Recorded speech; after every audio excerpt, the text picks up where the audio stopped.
Hello everybody, this is Guillermo Mariano. In today's video, I just wanted to talk to you all about something that could feel uncomfortable, and it is all about money.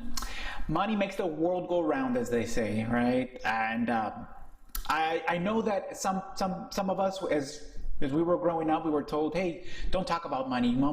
Talking about money is rude or not proper. But if you are selling your services or you're a business owner, you have to talk about money. You should be comfortable throwing out numbers out there as in terms of like what kind of contracts you're going to build and what budget or minimum that you're going to meet. You have to talk about money, and you always have to be negotiating. You're negotiating your prices, negotiating even as a salaried employee. You need to be able to negotiate the prices more and more based on your skills and what you can bring to an organization. But I'm not going to focus today about negotiating. I'm going to talk about money and what money can do for you as an individual. I think different people apply different values to money, but you know, they see money as like, hey, I can buy more things, more toys, more cars, more things, and add them into my life. I come from the perspective of money gives you freedom because money gives you options. When you have the ability to have options and not, for example, not buy something that is right then and there because you have it or you have no other options. Like you could buy maybe a better shoe, a better coat, a better set of pants, you know, something of higher quality value. You have options. You have that liberty. You're no longer in a position where like I have to rent this apartment or buy this crappy house because I do not have enough money. In my case, I think money and having money gives me options in my own personal career. Like whenever I have to choose where I'm going to go next and who to work with next, money gives me the ability to say no to certain roles. So let me tell you a little bit of a story about what happened to me in 2020. So 2020 was a crazy year. Like the year started really well. I had just finished a project with a reporting financial company in downtown, and I felt like, hey, this new year 2020, we're gonna start again and we're gonna have another great year with great contracts, projects coming in the pipeline, maybe February, March. And all of a sudden the pandemic hit. When that pandemic hit, a lot of the options and jobs dried out because there was a lot of risk, or a lot of not risk, but a lot of insecurity in terms of some of these companies not knowing how they were going to be moving forward. Like, hey, are we going to have more projects or more customers, less customers? Are we going to lose money? Are we going to gain money? So for me, some of my projects ran out, and thankfully I had a nest egg. I had built enough money where I could choose what type of projects were coming to me. Like I had plenty of time. I could weather the momentary lapse in jobs and just see how the pandemic played out, because a lot of people were not bringing in new people into the office anymore. And so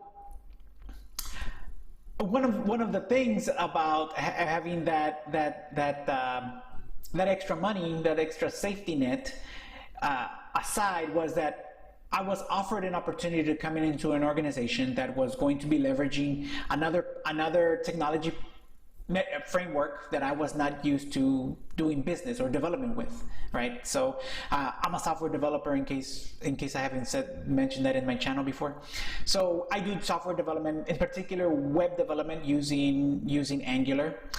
And Angular is a very popular web framework, but there's another competing framework out there called React. There's several, but React is another incredibly popular framework that many organizations use, maybe front-end web developers use as well. And I hadn't taken the time to learn it because I never needed it. But an opportunity presented itself to me where the director for the company came to me and said, hey, you're going to be coming in, we're going to be using what you learn, what you know about doing things in Angular, and coming in and instituting those things here in our company, but with using React. And not only are you going to have time to do React, but also I'm sorry, not only are you going to be coming in and instituting new best practices as a lead, but you're also going to be learning React. And I saw that as a great opportunity because, hey, I'm coming in, they're paying me to learn something new, and they told me that they were going to be patient with me and they're going to give me as much time as possible to just get ramped up with it. So I assumed 3 months was going to be just like the start, and then after that we were going to do maybe a small project to just get my feet wet and implement some of the things that I had learned, etc. Well, I took the job, and it wasn't what it was all cracked up to be. They pulled the old good switcheroo on me right away. So what did they end up doing? So they ended up, the associate director who ended up bringing me on, he told me, oh yeah, things have switched around. We have this other project that we need you to be a part of. And it's all about moving over this internal portal that we have and converting it to a microservices architecture using React. And we need this in 6 months. And first off, I had never worked with microservices. Anybody out there who tells you that they have worked with microservices is lying. Very few people out there have worked with microservices, and very few of them have even implemented it out there. There's a lot of talk, but not a whole lot of use cases or actual working use cases out in the wild.